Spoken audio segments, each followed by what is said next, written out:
కాంగ్రెస్ లో ఇటీవల జరుగుతున్న వివాదాలపై టీపీసీసీ చీఫ్ స్పందించారు. సీఎం గురించి, పార్టీ గురించి అడ్డగోలుగా మాట్లాడతామంటే నడవదన్నారు. పార్టీలో స్వేచ్ఛ ఉంది కదా అని ఇష్టారాజ్యంగా మాట్లాడితే కుదరదన్నారు. పార్టీలో ప్రజాస్వామ్యం ఎక్కువని, అయితే హద్దు దాటితే మాత్రం ఎంత పెద్ద వారైనా ఉపేక్షించమని హెచ్చరించారు. క్రమశిక్షణ కమిటీ దీనిపై చర్చిస్తోందని, నివేదిక ప్రకారం చర్యలు ఉంటాయని స్పష్టం చేశారు.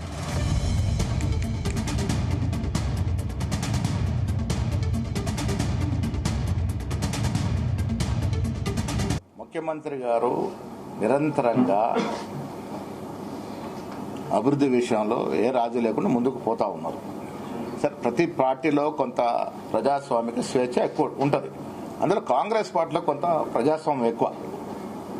మేము కూడా కొంత బాహటంగా మాట్లాడుకునే వెసులుబాటు కాంగ్రెస్ పార్టీలో ఉంది, ఏ ఇతర పార్టీ లేదు. మీరు గతంలో చూశారు, డిప్యూటీ సీఎం రాజేంద్రని అర్ధరాత్రి ఏ రకంగా గెంటేశారో, పదవులు ఊడి చేసి పక్కన పెట్టారో, ఏ రకంగా ఈటల రాజేంద్రని గెంటేశారో.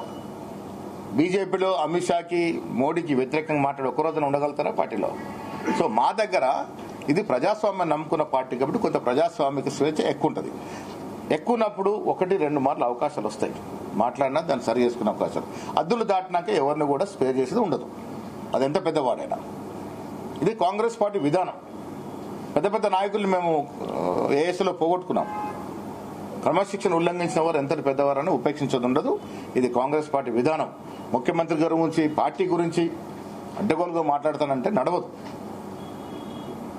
ఇదొక పద్ధతి ప్రకారం నడుస్తున్న పార్టీ. స్వేచ్ఛ ఇస్తున్నాం కదా, స్వేచ్ఛ ఉంది కదా అని ఇష్టారాజ్యంగా మాట్లాడడం లేదు.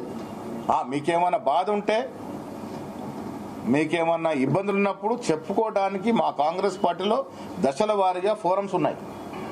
మీకు ఇబ్బంది ఉంటే పీసీ అధ్యక్షులు చెప్పుకోవచ్చు.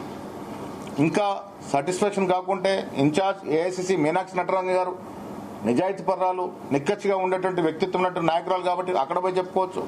అక్కడ మీకు సాటిస్ఫై కాకుంటే పై లెవెల్లో కేసీ గారు ఉన్నారు, ఖర్గే గారు ఉన్నారు, ఎప్పుడు అపాయింట్మెంట్ ఇచ్చినా కలుస్తారు, చెప్పుకోవచ్చు. మీ బాధని, మీకున్నటువంటి ఇబ్బందుల్ని వ్యక్తపరుచుకున్నటువంటి ఫోరం ఉన్నప్పటికీ బహాటంగా బయటకు వచ్చి మాట్లాడతామంటే ఆ మాటలను తీరుతెన్నులు బట్టి అద్దులు దాటినప్పుడు డెఫినెట్ గా చర్యలు ఉంటాయి. ఇది పార్టీ విధానం. పార్టీ విధానానికి అందరూ కట్టుబడి ఉండాలి. ఓకే,